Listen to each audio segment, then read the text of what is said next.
And critics of the bus and proponents of the rail argue that buses can never deliver the kind of quality of service that rail does.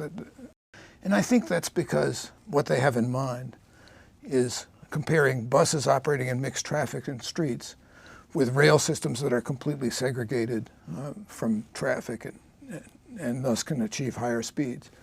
And if you allow buses the same kind of privileges to operate on a protected right-of-way with stops that are not really stops but more like stations where you can pay your fare in advance and there's high platform boarding that's fast.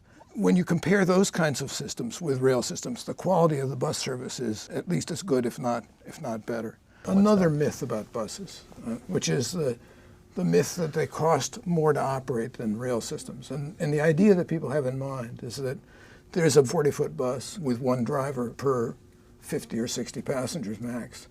Whereas with a rail system, you could have a train of 8 cars, each carrying 100 passengers, and so you'd have 800 passengers behind one driver. But the reality is that you have to spend a lot of labor in maintaining the track, the power distribution, the signal system, and the rest with rail.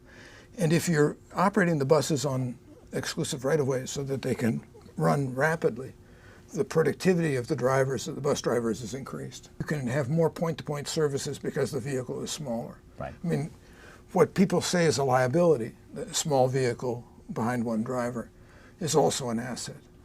Another myth, right, is that buses don't have the capacity that are needed for dense corridors, and so you have to build rail. But there are very few corridors in the United States that carry more than 15,000 passengers per hour in the peak direction. Right. A BRT system can do 15,000 easily, and you don't have to have an enormous volume of passengers on a route to justify a route.